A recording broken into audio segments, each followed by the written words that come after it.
Howdy, folks. Happy Monday. We have finalists for the Super Bowl 2 weeks from today after one interesting game. The other one wasn't so interesting. We'll start with that with the pre-show. Go ahead, Russ. So there needs to be a rule change now in the NFL.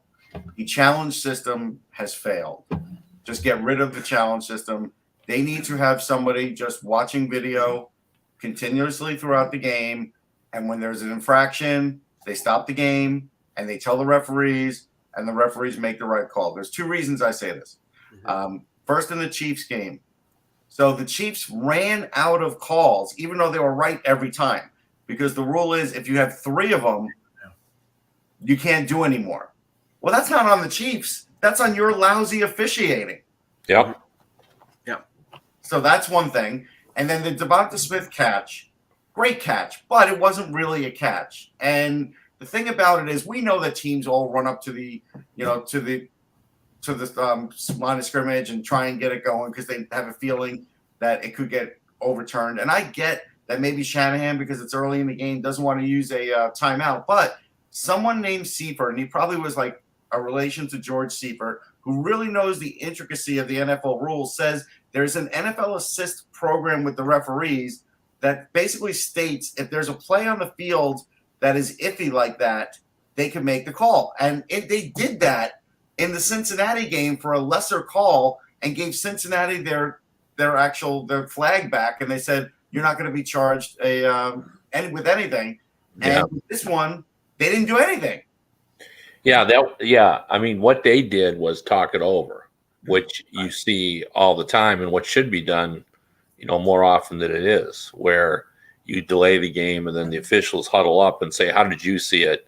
And the guy goes, I had a better vantage point than you. And and they didn't do that in the Eagles game at all. No.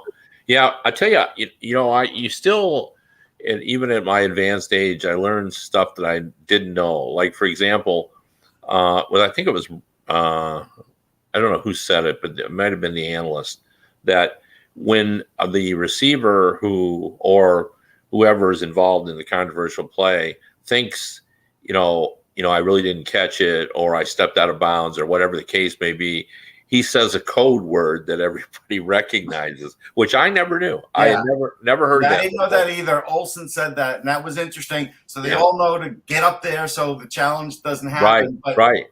And it's just a word that they say, and I thought, wow, even the cheating has sophistication. Yeah. Oh yeah. We're just talking about a sport worth billions, and with all the gambling and everything. Well, and both those games, they got so much wrong. And purportedly, this is the two best officiating crews. Yeah. That's the thing that's laughable about it. Yeah. But officiating's hard. It is. I'm not saying it's easy. You're right.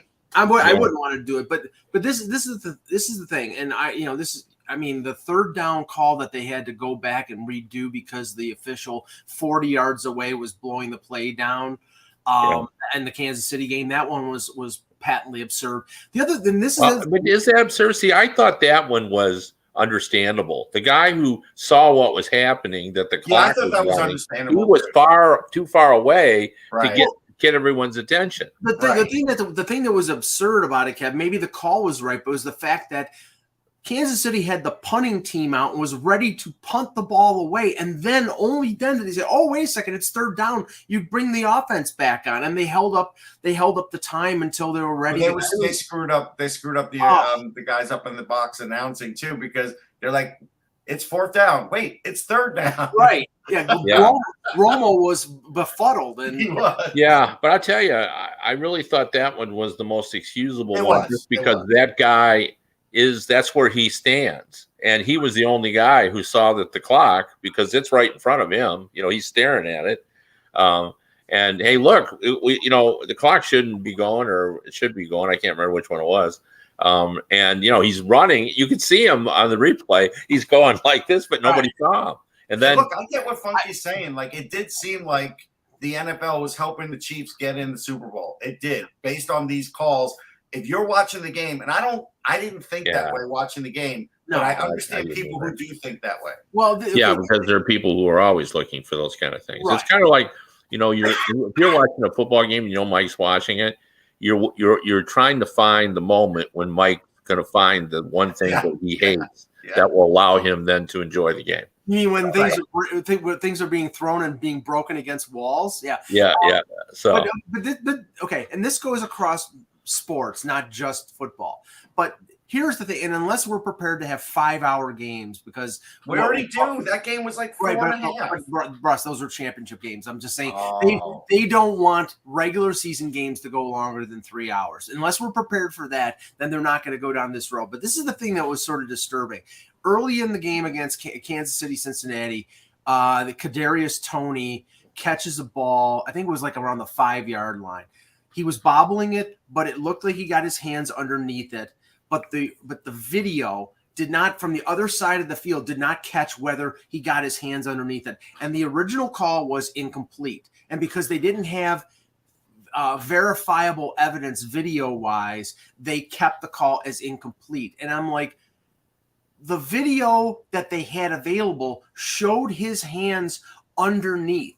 Now this is where, like, it's, the blue line camera or goalie interference in hockey. I mean, at some point I think you have to assume certain things and not just say, well, we called it incomplete or we called it no goal on the ice and we can't go against that. I mean, that's what drives fan bases absolutely insane. But you got to have a standard or it just be chaos. You do have to. Yeah, I mean, the reason that's in there is so that we have, a baseline in order to say,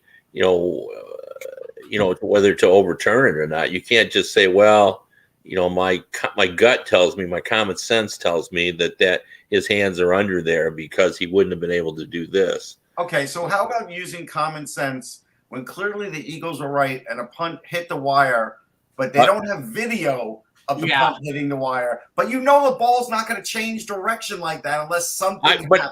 I saw that too, but could you see it change direction? All I could see it was wobbling. It was wobbly. That's all. Yeah, I didn't see it change direction. On the field, or if you were there, I guess you had a better perspective than we did at home. Unless it hit a seagull that was the cousin of the one that Randy Johnson killed. I assumed that they were right on that, but I do understand, not making that call. I mean, don't you have to see something? Do you take the word? I mean, we just talked about how, people conspire to take advantage of a bad call. So maybe that's in their playbook that everybody, there's a bad punt. Wait, do they need the wire to be shaking like in the video for them to do it? Like they should just to be looking at the ball. And if the ball did something drastic, they should have said, you know what? We got to kick this over because something happened here. But they were just like, hey, nothing showed on the video, so we're just going to keep playing. Well, I don't know. I thought they got screwed, but I kind of understand that one. I mean, you got to have some, evidence. If you didn't see it, you're not, it looked like it hit something. It really did. The video didn't. If you're at a game, though, right? If you're at the game, that wire and that camera is ever present. So now you're telling me if something hits that, there's no way of telling. I don't know how it's crazy. Well, I mean, at worst, it's glancing blow. Right. I don't know how it doesn't happen more. I know. Yeah. Now, I'll just say this because I mentioned this last week after the Bills-Bengals game, and I have to mention it now. If you don't think that bulletin board material doesn't mean anything, watch what Travis Kelce did after the game when Patrick Mahomes is being interviewed by CBS, and he yells into the camera, I thought this was Burrowhead Stadium. Yeah. And then everybody going on social media after the game and buying boarding passes for Eli Apple for Cancun after he did his trash talk. You think it is meaningless, Kevin? These athletes get motivated by it. It's really unbelievable how much they do. Yeah, I mean, I think it gets talked about, but I don't know. I mean, if you're there's bulletin board material on both sides, and only one team. Sometimes there is, sometimes there isn't. Yeah, and that's the thing. And Mahomes definitely, he kept hearing everybody saying because of his injury, there was no chance of him winning. Like that. Yeah, was I mean, I there's no doubt that athletes get fired up by Yeah. things that happen. That I picked both games correctly. Just throwing out. If you're going to tell me the way that Eagles game went, you knew it was going to go that way, get out of here. No, but I knew the Eagles. I think the Eagles would have won that game either way. I don't know. I mean, we will never know because Brock Purdy didn't get to really throw the ball. And when an offense can't do anything, a defense gets tired. But that game was 7-7 for a while with an inferior quarterback in there. We'd like to announce that Eck is starting a 1-900 number alongside Stu Feiner for. I mean, Eck, you are a better quarterback than Josh Johnson. You are. Yeah. But the second game was really a entertaining game. Yes, it was. I mean, holy cow, was that a fun game? Bad for San Francisco. And say what you want about Mahomes, but when you play on one leg and the play that he makes to win it, I give him all the credit. I mean, running. So that was the way he did. I mean, the thing is, he also tried to throw across his body, which a lot of guys can't do healthy. He tried it with his ankle like that. Oh, I know. Like, what a crazy game. Yeah, no, absolutely. A lot of respect for McCaffrey and the running back from San Francisco in that game, though. I mean, even though they lost that game, that guy just super. Oh no, he can run. Yeah. I mean, he just hit just like if there's like the definition of second and third effort in a player, that guy just I was impressed. I mean, I'm just gonna say to Drew in the chat room, I'm not saying it was definitive that the 49ers would have won that game. I'm just saying this was like heaven can wait. And instead of Warren Beatty, you got Josh Johnson, and he couldn't do anything because he hasn't played. He can't play. He played like the billionaire owner. Right. How bad he was. No. It was. I mean, it was everything went wrong for San Francisco. Everything went right for Philadelphia. We played like Leo Farnsworth, including the penalties, which were like the penalty calls against San Francisco were. I'm not even worried about the penalties. I'm just saying the quarterback. And actually, Bosa got hurt on the sidelines because guys ran into him. Like that was a freak. That was crazy. That was crazy. Yeah, it's brutal what's happening to the poor guy that took the penalty at the end there. So why has there been like social? Oh yeah, it's ugly out there. Yeah, that sucks. I mean, he just has to turn over should never do that. You know what? You go out on the field and try and make that play. Yeah, guys like Eli Apple with his trash talking stuff, where he was trash talking the Kansas City bench during the game. Yeah, that's different. And what he did to Stephon Diggs on social media, he deserves it. But a guy who makes a mistake in the heat of battle, no, I'm sorry. I always felt bad for Bill Buckner. I always, there's like Scott Norwood. Scott Norwood. I mean, I'll give the credit to the city of Buffalo. After he missed the field goal, they had a rally down at Buffalo City Hall, and he got a standing ovation. They were supporting him. So, So anyway, all right, one thing I'll say about the Eagles is this: that their offensive line just dominated the San Francisco. Oh, it's great. And to me, that at the end of the day, you can take the quarterbacks in or out or whatever, but the fact that San Francisco is the best defense, against the run, and the Eagles had some huge holes. I mean, just huge holes to run through. I mean, not for the whole game though. That started after the defense got tired. There were like three running touchdowns that were over 10 to 15 yards they weren't even touched going in. No, but that's because the defense got tired. You understand that when the offense can't do anything and the defense is on the field the whole game. I know. Even the best defense in the league. I mean, up to that. Football's all about that. I get that. Believe me, I do. Well, let's see what they break open against KC. I mean, there have been weeks where the Eagles' running game hasn't been as good as that. I'll tell you what, though, I don't know whether he's Superman, so maybe he can, but trying to do it again on that ankle, against a much better defense. This sets up like Kansas City when they played against Tampa Bay. He had the plantar fasciitis against Tampa Bay, and he couldn't move, and Tampa Bay blitzed him, and Philadelphia's defense is ridiculous in terms of pressure. So if I'm not gambling, but I would pick the Eagles in that game. But the only thing is he's got 2 weeks now. He didn't have 2 weeks for this game, and who knows with medicine? Like all I can tell you is this: I was shocked how good he looked on an injury where guys generally are out for 6 weeks. Until the third quarter when he started to limp around on one leg. Yeah. So, I mean, the worst thing for him was halftime. Yes. Right. True. Yeah. No, I mean, it was. You got to stay active. And that's why he was walking on the sideline in the third quarter, because he knew he sits down, that thing gets cold, it's over. Yeah. Here we go. All right. Well, Hockey World, it is Monday, January 30th, 2023. I'm Michael Agello, and this weekend was some birthdays for for musical greats. Sarah McLachlan turned, well, I won't say it because she's a lady and we don't tell their age, but Phil Collins' birthday is today, and he's 72. All right. Happy birthday, Phil. I'm Russ Cohen from Sportsology. I'm Kevin Allen.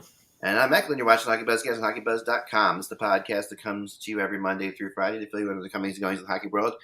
And we have a lot of different things to talk about, but I think that we do have to start with Bobby Hull, and I think it's worth going into Bobby Hull's very interesting life, like for a second with this too, because in eulogizing him, because obviously sad that he's gone.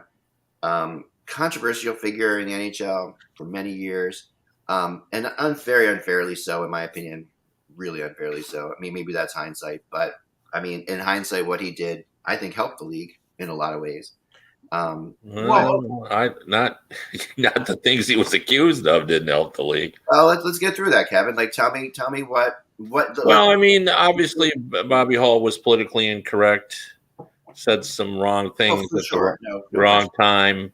And if those were his opinions, like if that would have happened in modern day times, yes, no, that's true. It would have been, there was the abuse allegations against his wife, which really, was probably the one thing that he would, you just can't get past.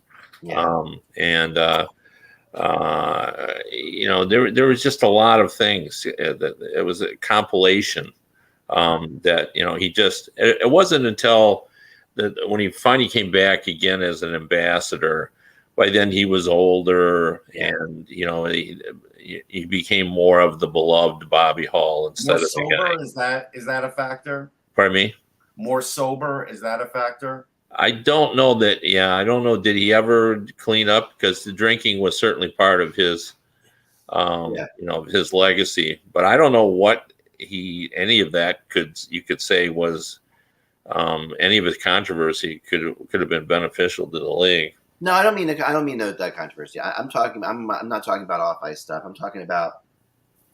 Well, okay. Him going to the W. Okay, let's talk about that for a second. I don't think NHL general managers or NHL owners would think that's a positive, because it was the advent of basically. Well, but let's look at what it really brings about. Let's look at how that really. Plus, I think everybody understood. I mean, it was $1 million. It was $1 million. I don't think anyone said, "Wow, that's just horrible." I mean, I think everyone went, "Wow, it was nuts." He got $1 million. So yeah, and him going and legitimizing that league was something the NHL hated, right? Like that's something that the NHL hated. Sure. He goes and he legitimizes that league. They still hate that league. Yeah, they still hate that league. But at the end of the day, that league did bring us the Edmonton Oilers, and Wayne Gretzky, and that brought us, brought Gordie Howe back in for a minute, with Hartford Whalers. It brought us more teams. It's spreading, into for Canada, way more teams. Like to bring in those two teams into Canada probably makes I think inevitably helps the Calgary Flames move happen better too, right? So all these things, when you look at the whole of it all. The NHL is a better league because the W existed. Well, I mean, okay, that might be so. And there was an influx of players who may not have gotten an opportunity in the WHA that, the Baby Bulls and, Hedberg and Nielsen in Winnipeg and a number of other players. I mean, but Hull going to the WHA is essentially the equivalent of, the Kurt Flood situation and Messerschmitt and McNally in Major League Baseball. What are you talking about? Well, because Hull was bigger than those guys in the sport. Like Hull was. No, but it's the advent of free agency act. Okay, that part I understand that, but I'm just saying that I can't think of another player at his star level at the time that he did it. I mean, he got, like you said, he got $1 million to do it. That went to another competing league in any sport. Like, yeah, you say Herschel Walker, perhaps, maybe. Because none of those players were in the NFL. They came directly from college. I mean, the only comparable would be star players that that went to the Federal League and Major League Baseball back in like the 1910, 1912. Now they did that. Or But the star players that went.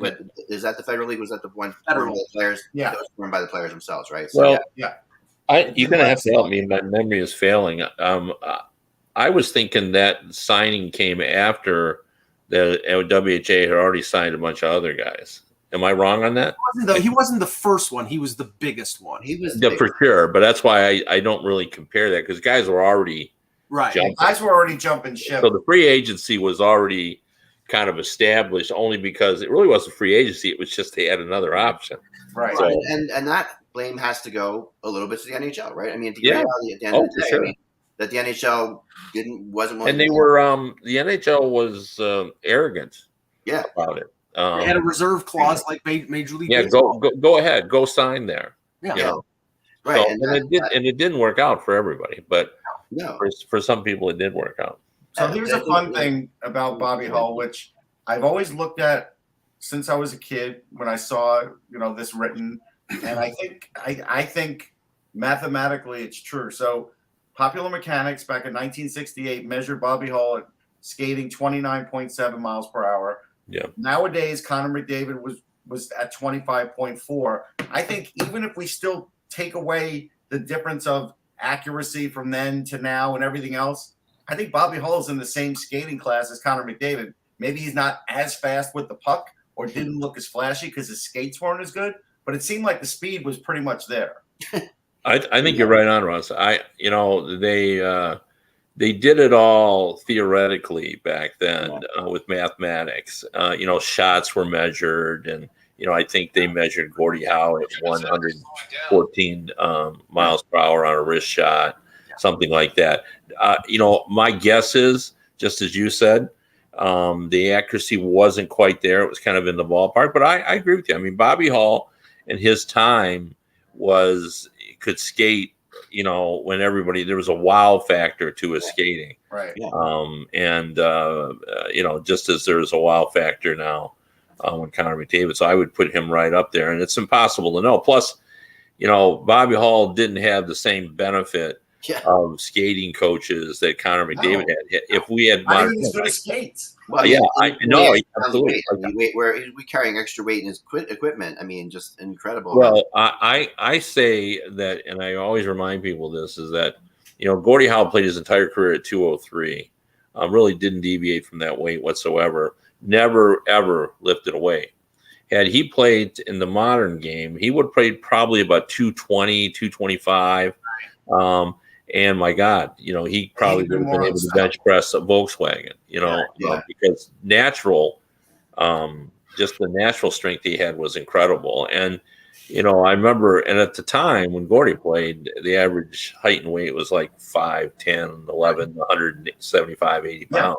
Right. So he seemed, Glenn Hall's told me multiple times that he seemed like a giant, even though Mike and I were saying like Gordie was a freak of nature. So was Bobby Hull, because even in his 40s on like a thing like the Superstars, he was still lifting weights really well. And he was always into lifting weights, but he was very competitive for an older guy. Well, there's that famous photo of Bobby Hull. It's like I guess he's like with a doing like baling hay or something like that. Yeah, like fishing, I think it was. Well, wasn't that how Bobby Hull got his strength? He baled hay.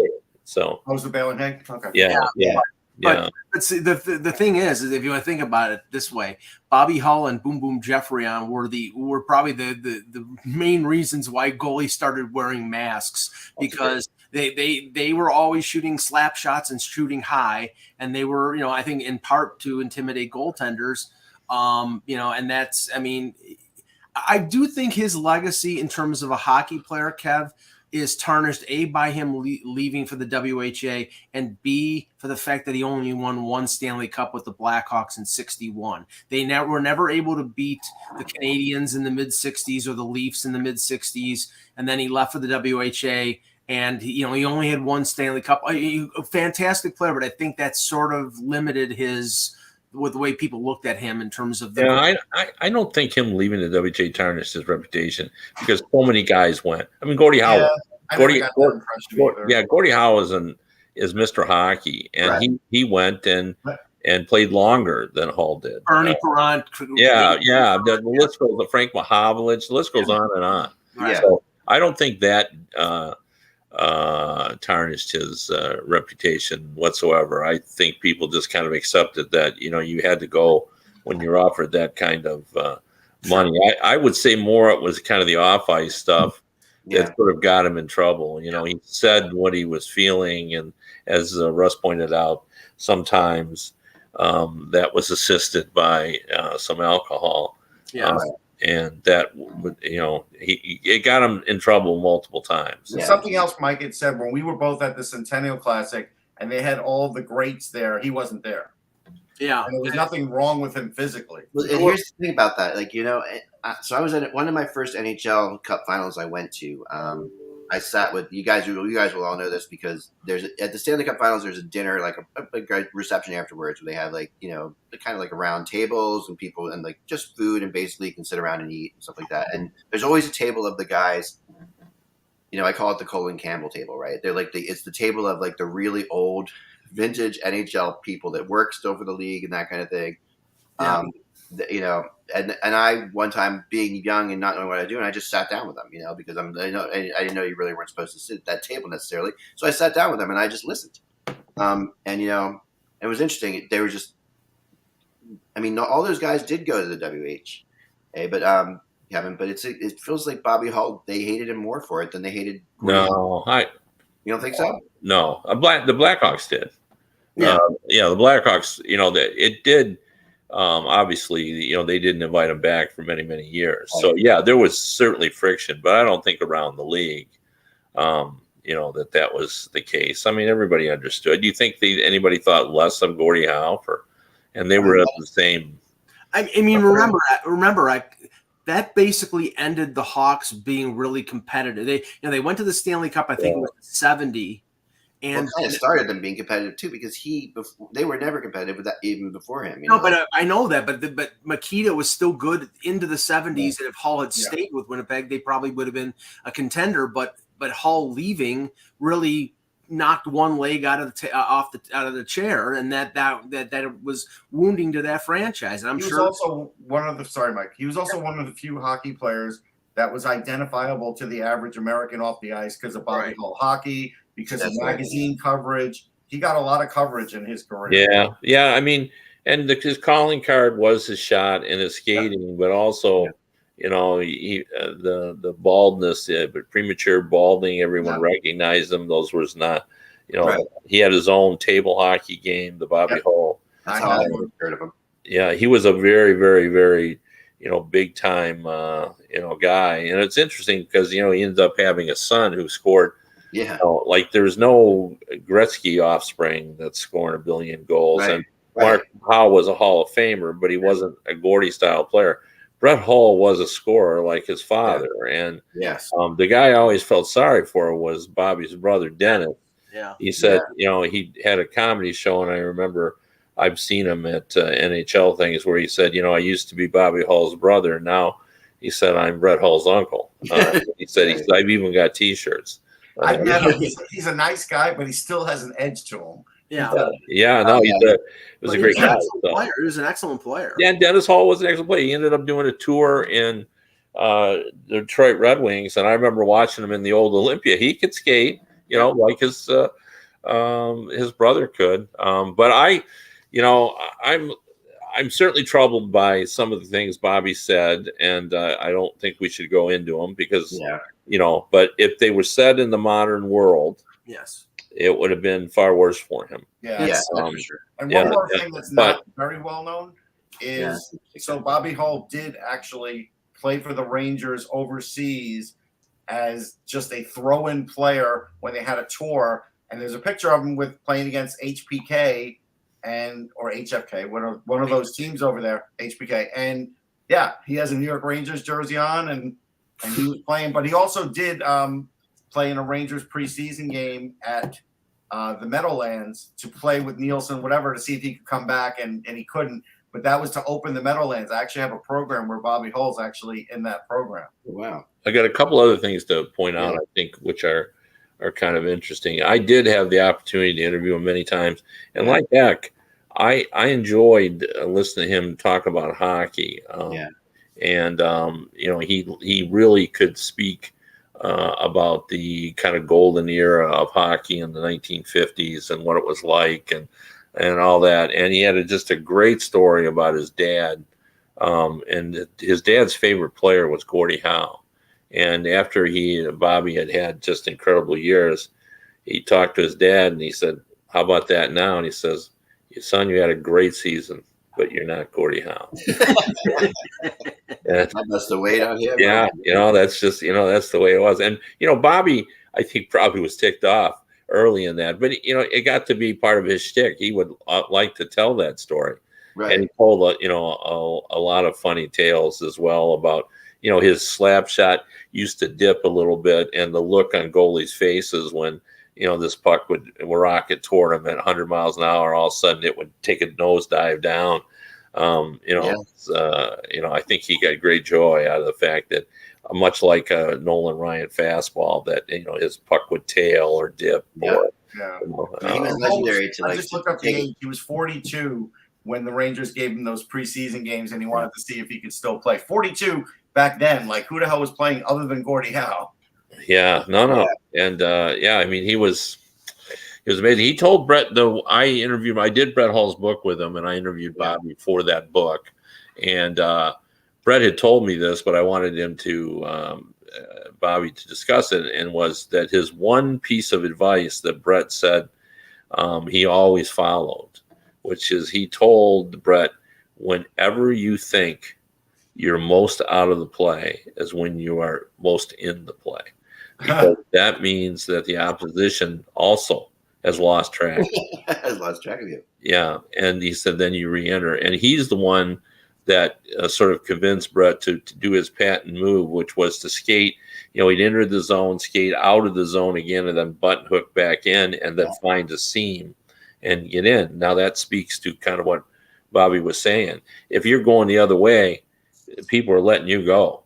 I mean, and so that's what he would do. He would go in, he would do a little button hook, and then he'd button hook back in, and he would just look for whatever open ice is. And then he would sort of scoot into that seam, and then boom. And, Bobby said, Brett's release was far better than his. He could, he didn't need any time. Bobby had a bit of a wind up. Right. Yeah. So, he was the classic slap shot guy. That stick was way up in the air. So Brett Hall invented like the goal that you see, like that Ovechkin scores a lot of now. Like that's what I think of. When I think of Brett Hall's goal, I think of the Ovechkin goal. The slap shot is dead though. It's the one timer. There's a couple of them. Once in a while you see one. Well, not everybody could one time back then, that wasn't until the 90s. I just was talking to someone recently about that my theory that about only 15% of the players in the 80s could one time the puck. And actually it was Paul Woods, the former Detroit Red Wings player. I talked to about it.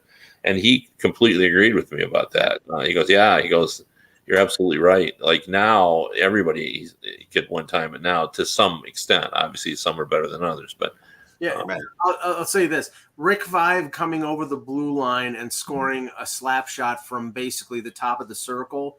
That was a goal scorer's goal in the early '80s. Now that's a mistake. Right. Yeah. Right. Yeah. I mean, there's so many. I mean, the one other thing I wanted to mention, and I don't know if I have this right, so I always get confused on this, but the big Canada-Russia series that that Bobby Hall was not invited to, correct? He was barred because he was in the WHL. Right, he should have been invited to that. He was like, it was a level. I remember hearing Tony Esposito talk about that, or not Phil Esposito talk about that, like that Bobby Hall should have been there. It was just ridiculous. Yeah, I mean, it's always represented as Canada versus. Yeah. But it wasn't Canada. It was NHL All-Stars. Right. So that's really true. Yeah, right. Because without Bobby Hall there, it's like you didn't have one of the best scorers in the league. That is crazy. But anyway, Bobby Hall is. And I've also had the pleasure of sitting next to Brett Hall a couple times in the press box, and really he's a fun guy. I mean, I met Bobby at a show. We interviewed him a little bit. He answered some questions. I said something about hockey players being tough and teeth. He took out his teeth, like he in his later years, he was pretty happy-go-lucky in his later years. there's scores of great interactions on the internet. Like I know, Oh, yeah. there He would is joke that about other the first- side. The first slap shot he would take on a goalie would be high just to get him off his game for the rest of the game.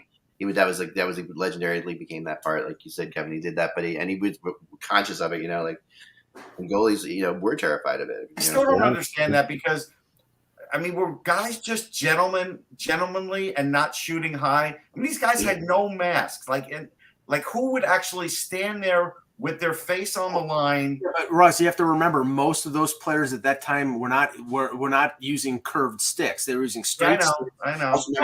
There wasn't as much lift. There still had to be 5 or 6 guys that could do it, though. But it was stand-up goalie too. It was not so they weren't as low down. So like the head really was above the crossbar. So if you were gonna take a shot at the head, wasn't it Plant that got hit in the face and he finally said, "I'm going to wear this mask," and he was the first one. But there's a famous video of Johnny Bauer getting hit twice in the span of about 5 seconds in the face. And no offense, he looked like it. Like you could see his face. Yeah. Well, Ken Dryden told me that Glenn Hall revolutionized goaltending because he was the first goalkeeper willing to put his head below the crossbar. Right? Oh, okay.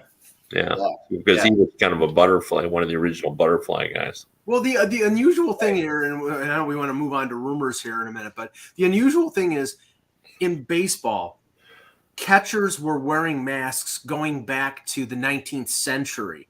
And the equivalent in hockey is the goaltender, and they didn't start wearing masks until the mid-'60s. So, I guess you could say that the tools of ignorance when it came to hockey was the fact that they didn't wear masks. I think the reason the thing about that is is remember though that lifting the puck for a long time. I know. It wasn't even allowed for a while, and then it was then there was a period of time when it was. Yeah, but that was 50 years before. And I think with baseball, the foul ball. Yeah, I mean baseball. You're right, and you're right. 5 times a game. I think that's probably why they have it. I mean, not many guys shot above the crossbar too often. I mean, that was just like above, and these guys didn't even often go down. The thing about baseball, we've never talked about this, Russ, but it's certainly true. I was a catcher growing up, and the number of foul tips today far, far, far, far exceeds what happened 34 years ago because it was a little easier to get around on a fastball than it is now. So now sometimes you're just barely touching that ball. Yeah, right. And guys are better at toweling off now. They're better at toweling off. And if you say the two positions are not connected, most baseball catchers now use what is considered basically a modified hockey goalie mask. It's the mask. It's a Patrick Waugh mask. I'll tell you something that Craig Button and I talked about at the 5 Nations tournament. He was watching goalies and he goes, they probably could do something with the goalie mask and have it be just like a visionary thing, like just show the guy could just see out with his vision and not much else. And I said, he said, can you think of anything else that's like that? And I said, yeah, Jacob deGrom with the Mets, sort of like Koufax, same way, would have his glove everywhere here except for his eyes. Only his eyes showed. And I think you could do that with a goalie too, to really focus in on things. So I do think there is something to that. But that was my analogy was, Jacob deGrom, because over the mitt, that's all you could see was his eyes. And that's all he needed. Yeah. The problem is the heat in that situation. Like if the mask gets really hot in goal. Yeah, I can see that. And but I saw recently that I think it was actually a female hockey player in Czechoslovakia was the first goalie to wear a mask. I saw that recently. Just even before Plant, they were showing pictures of like women's hockey in Czechoslovakia. So it was the time. Yeah. So anyway, it's kind of interesting. All right, so let's get on to rumors then, because we have some, and I'm going to start with the Detroit-Toronto rumor that I put out yesterday. I think it was that I had heard that we talked a little bit about the fact that Detroit definitely had interest in Bertuzzi. That Toronto's had interest in Bertuzzi for a while. Yeah. But the first time I actually heard a name going back the other way, and that was that of Rasmus Sandin going back the other way. Right, and that's why I'm slightly skeptical of it. I think the Leafs really like Bertuzzi. They've liked him for a few years, like we said, and he's the type of forward that they need. But the problem is he's a rental. And Sandin is somebody that the Leafs can have under control for 2 years after their ELC, so another season and then 2 more years after that. and they really don't have a deep well of talent in their coffers when it comes to defensemen. They have Topi Niemelä, who's a big prospect in Finland, but he's a few years away. I would doubt that the Leafs would trade Sandin in a deal for somebody who's a rental. If it's somebody who has term, then I think that they would deal him. But that's why I'm a little skeptical of it. Kevin, Yeah, me too. Just for the very reason. I mean, I'll go a step further. The Maple Leafs defense has played pretty darn well since they've lost. So I don't know why with the drive to try to win in the first round of the postseason, you would disrupt that defense. So you create another hole to give yourself more bite. I don't see how that helps, but I think it's that I wouldn't put it. I mean, Steve Eisner might have asked for him. So that's entirely plausible. Although what they really need are forwards. So I mean, I think the teams that we talked about the other day are probably the ones that will be interested in Bertuzzi, and you can't rule out that, he might still get re-signed. I'm skeptical of that just because they've historically had difficulty getting contracts done, and it sort of feels like Bertuzzi wants to hit a home run. So, although we always see this a lot where teams can't figure out something with a player, he gets traded and then immediately signs.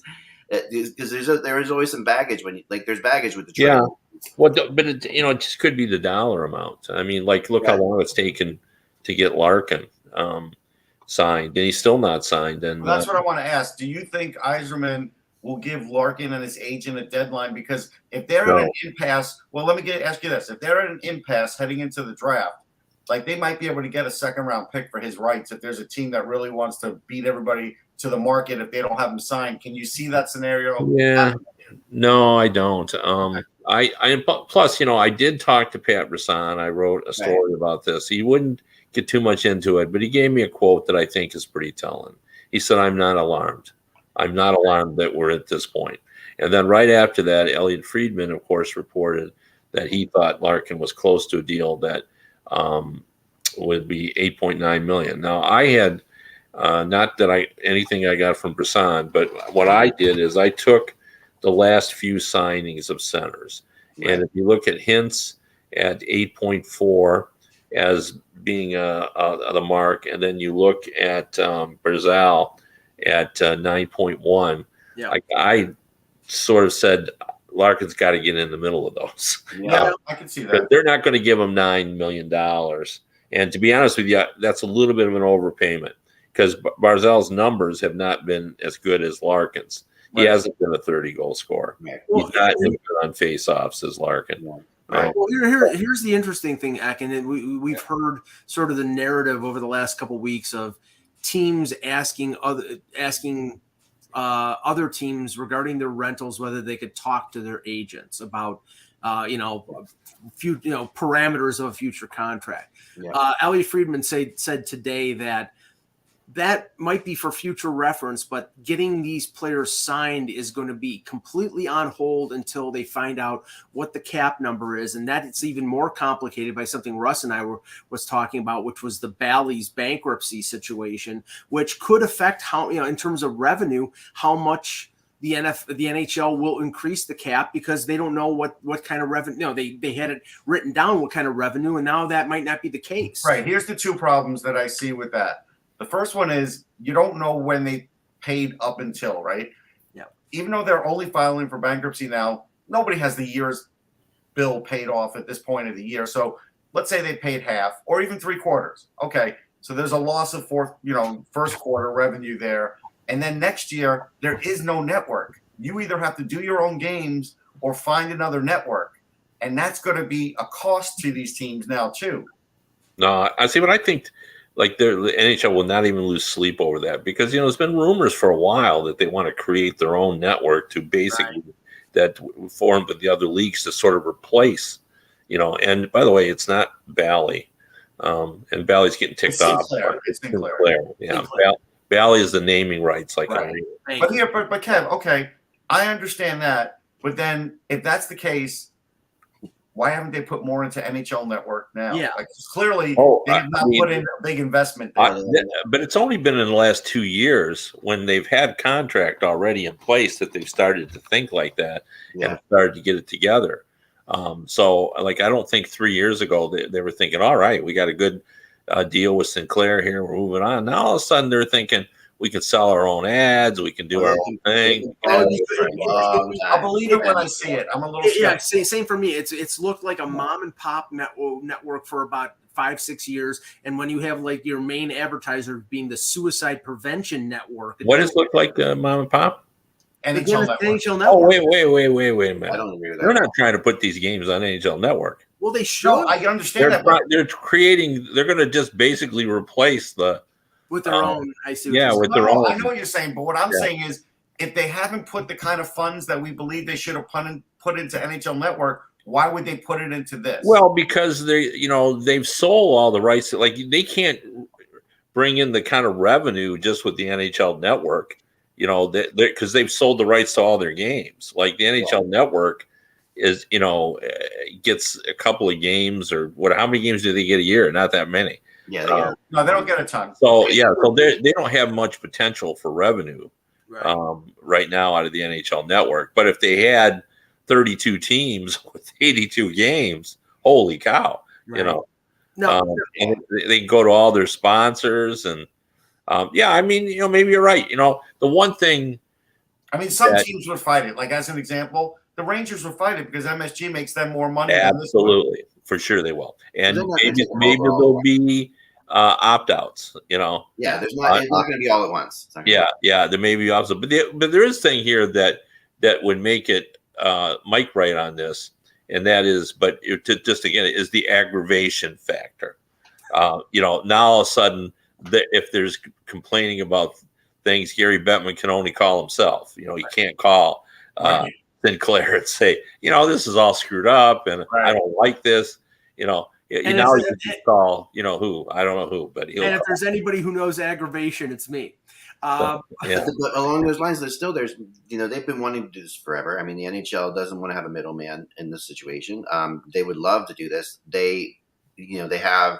The Bally Sinclair thing used to be Fox, right? Which was, I think, Fox Sports. Yeah. So they couldn't, Fox Sports, they couldn't get it away from them. Like Kevin said, they'd be happy if they wouldn't mind this at all if that happened. It's not like one or two teams. This is like 9 or 10 a lot of teams, but it's not a lot of the bigger teams. Like the bigger teams all have their own networks, basically. Right. So it is there are some big teams in there, of course, but we're talking about. I think Vegas, LA, Carolina, Nashville, Florida. Detroit's part of it. Detroit's probably one of the bigger teams in it. Detroit would actually be one of the better teams in that group. One of the bigger teams in it. But the other thing, the Comcast Sportsnets are still out there too. Those things are still like they're hanging on. Yeah, that's in DC and in Philly and. I think Chicago, is it? And they probably won't give those up either because they're going to make more on those than they would a part of this. Temporarily, yes, but not long term, And the thing is, like Kevin's right, if they have the whole thing, they make a lot. But remember, this has to be up and running by next season. Well, no, it doesn't because you're not going to get a whole thing. No, I mean, this bankruptcy is going to take years. Yeah, you're not going to get the whole thing. They're going to just let that network run while it's in bankruptcy? Yeah. That's what. Look how many. There's been businesses that have been in bankruptcy. I get it with a department store, but this is like a little different. It doesn't operate any differently. No. They'll still be running it. This is the gimbals of the NHL. Talking about now. Okay, this is the time of the year when we have to be careful about how much seeing a general manager in a different press box means. Yeah. But do we still report it? Of course, because it's content. And I'll just say the report came out on Friday that Kyle Dubas and Dave Morrison, who's the head of pro scouting for the Leafs, were in Vancouver watching the Canucks. Now, it was who they were playing that I think garners more attention, and that was Columbus, because the Leafs have been the team tied to Gavrikov. And I think I will personally, not having any inside information, I will shoot this down because I don't think that the Leafs are looking primarily, if they're going to go for one big guy, it's going to be a forward because of what Kevin said and what I said. I think their defense, they're 8 deep in defense. They'd like to add somebody because in case of injury, but I don't think they're looking to hit a home run on a blue liner. I think they're looking to hit a home run on a forward to play with Tavares and Marner. And the price that they would have to give up for Gavrikov, which would include a first-round pick, is not something they want to pay. So maybe they're looking at Horvat. Maybe they're looking at somebody on Vancouver. I don't think they're seriously looking at Gavrikov. But what if they move Sandin? And this is what we're talking about. So, like, if they move Sandin, and then suddenly then you have 2 rentals, and you have Gavrikov and the guy you're trading Sandin for, and I don't think they want to do that. I think they that doesn't make sense. But I mean, Sandin's not a rental. Of course, he's a RFA. No. You're trading for a rental. I know Sandin's not a rental. And they're moving out a non-rental. Like you're saying, you're bringing a rental. But at the same time, the value of Sandin has gotten bigger because he had to play all these minutes this year because of injuries and all that stuff. And he showed he was impressive. But like we talked about how little they kind of valued him in the beginning of the season, and they really the whole thing of it. But the point is, if you don't get Gavrikov re-signed, you're down 2 defensemen now the next year, and I don't know where that makes sense. The only other thing, what Mike is saying, originally I would have my antenna up too, but 2 weeks ago, the Leafs had Dave Morrison, Spezza, everybody was in Philly, Dubas, they all were there. The only thing I ever report on is a team is there. I never report on who the scouts are or anything because they were for meetings. They were having their scouting meetings in Philadelphia that weekend, so that was the reason. Everybody that's where like things can get confused. You can say, they were writing down. I heard them talking about players, but again, that's because of the nature of why they were there. Right. I thought everybody has their scouting meetings in Vegas now. No, apparently not.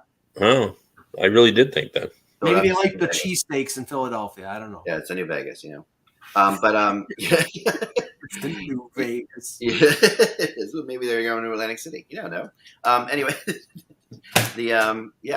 I do think that the Leafs are more concerned with this year than you're giving them credit for. Okay. Going getting a rental. They would be okay with getting a rental or 2 this year because I think this year matters a lot more to them. It does, but not okay. This team right now. They don't have a ton of young players that they consider assets. And I'm like I said, I told you at the beginning of the year when you were hearing that they had sort of soured on Sandin, or I did not hear that from anybody. They've liked him a lot. What they were concerned about was his durability. He's been injured 3 times, and this year he's been healthy. So, and this year he's had to play a lot of minutes because of Brody being out and Riley being out and Muzzin being out, and he's played well. Is he as good as Timothy Liljegren? No, Liljegren's a right-hand shot, and he's really taken a step forward. But I don't think Dubas, in spite of like his maybe desperation because this could be his last year, is going to give up assets like Matthew Nyes or Sandin unless he's getting something that he can hold on long term. It's not beneficial for the franchise because honestly, I think it hurts his reputation in the league if he goes out and sells for rentals and then they don't win and then he's bankrupted the franchise. How did that work for John Ferguson Jr.? It didn't work. I don't know. It depends on how you look at it. Kevin, but the one thing we always talk about in this sport is chemistry, and the Maple Leafs has something going. Defensively, at least that's kind of the buzz that I hear. Everybody says, wow, they've somehow kind of pieced it together. It's kind of a patchwork, but it's working. The quilt is keeping everybody warm. And, so I'm not sure they really want to give up on Sandin. So I think what they're worried about, Kev, is the fact that they've had to load a lot of minutes on a 39-year-old Mark Giordano, and they want to make sure they have somebody who can, so they can give him a breather down the stretch, somebody who's not a bad defenseman. So I think they're looking for depth. I don't think they're looking for a top 6. Yeah, I think Ali Mata would be, a Bertuzzi Ali Mata deal would make a lot of sense to go to Toronto. So if they had the cap space, sure. But I mean, supposedly Boston is the team that is looking for a lot right now. Or looking, even though they've lost 3 in a row, but they're like they're still the best team by leaps and bounds. But talking about chemistry. Yeah, well, I mean, but the thing is, it's like you look at them and say, okay, you've got all these guys in their mid-30s. You have a chance to win one Stanley Cup before like half of them retire. You probably have to strike while the iron is hot. I mean, Yeah, but they want rentals. Like they don't want to get term Right. guys. Yeah, Right, Reynolds, right. So yeah. So they're they're not going to mess with chemistry. They're just going to add along the edges. right. Although there'll be a big edge. Like they're gonna. I think they're going to swing it. All the. Well, they should. I mean, this is their opportunity. This is their chance. Right. Yeah. I mean, I'll give you one that hasn't been told to me, Ek, but I would put on the list if I had one, and that would be Tyler Mott with the Rangers because, again, he's a rental. He's been there before. The Rangers are 8th in the PK, but they probably like to be a little better. The Senators lost something on the PK when they lost Mott. Mott's back now, and I think that's a guy you could fit in easily and give up a 4th-round pick, 3rd-round pick, and you get him.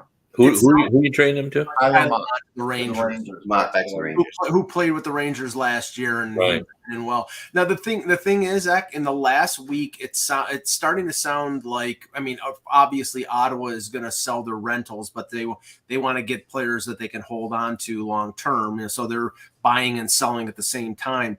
But it's starting to sound here like St. Louis is definitely getting into the seller category.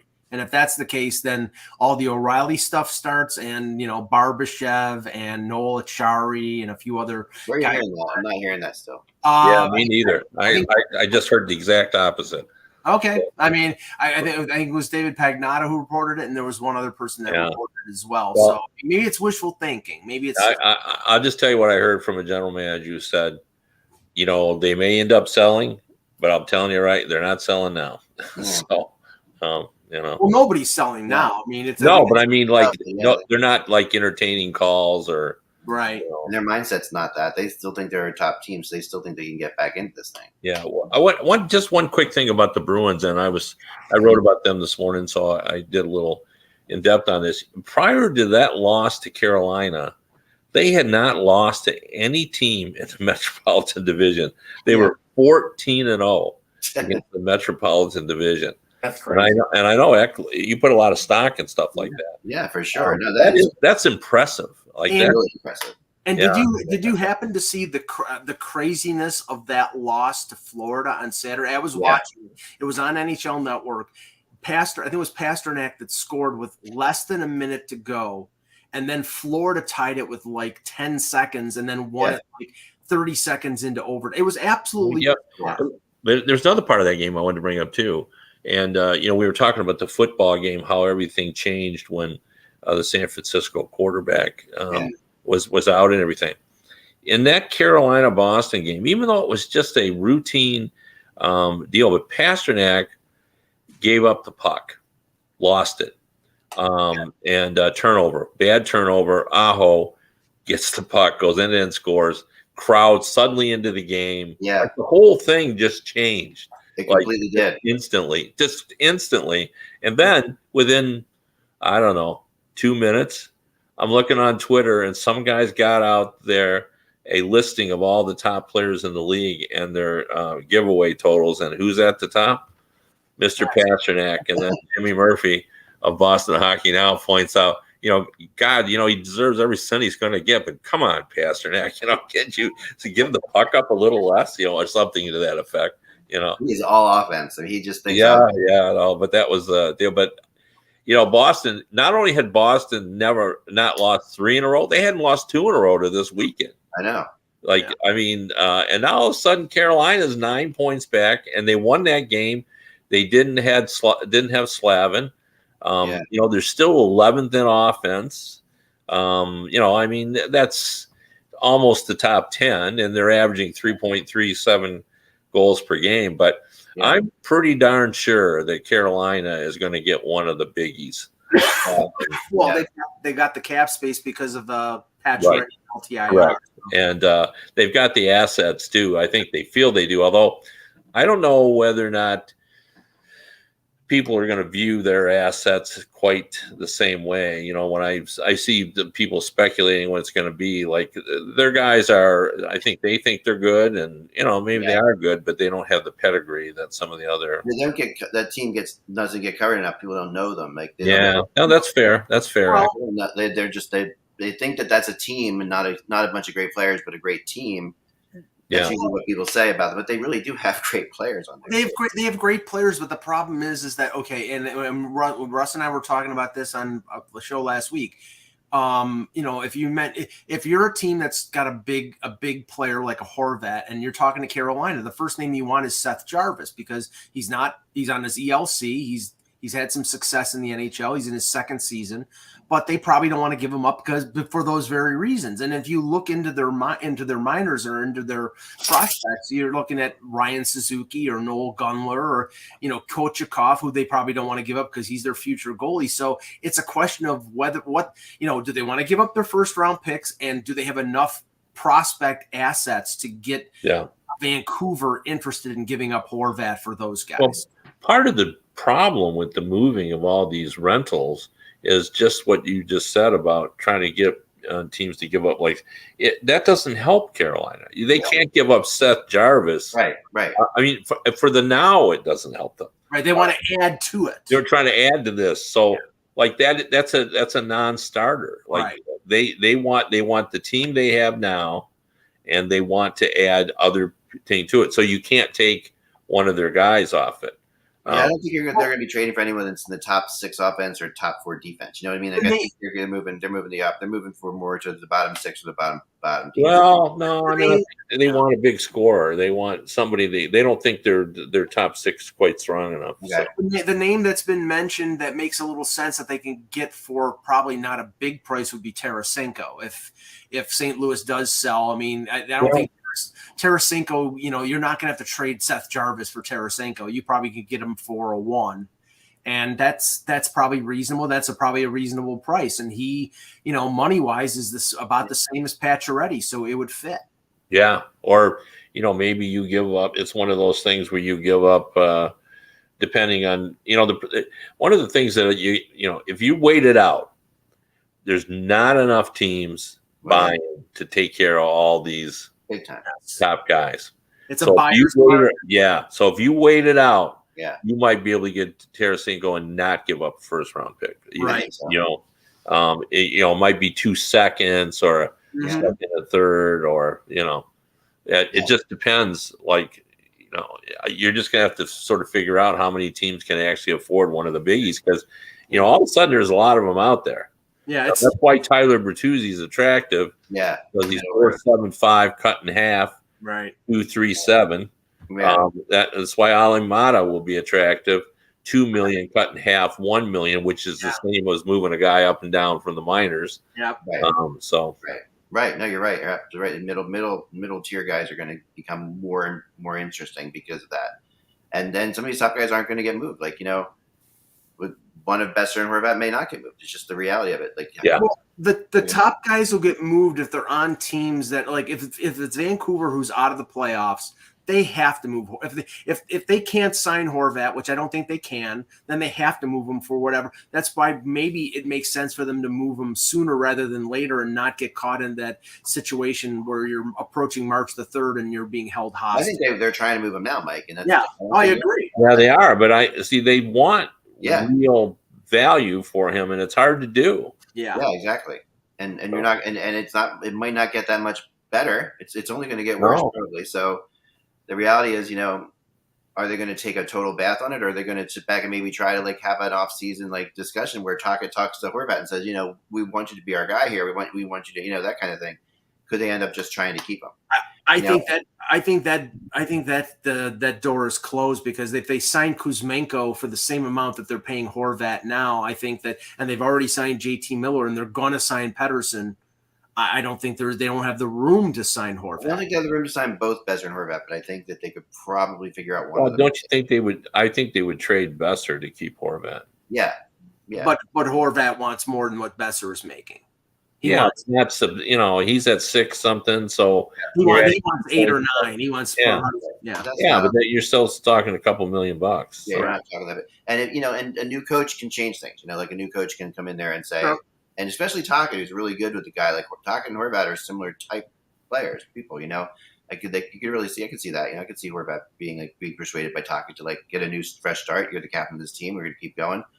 And I could see something like that happen if they can't get anywhere near what they're asking for. That's like the next thing they have to go. Well, that's really all the time we have for today, folks. Right? But remember, without the buzz, it is just hockey. Mike, you woke up, Mike, like you had something else for a second there. I wasn't sure. It is just hockey. Remember, without the buzz, it's just hockey. Yeah. And we'll talk to you. I think that's what I say. And we'll talk to you.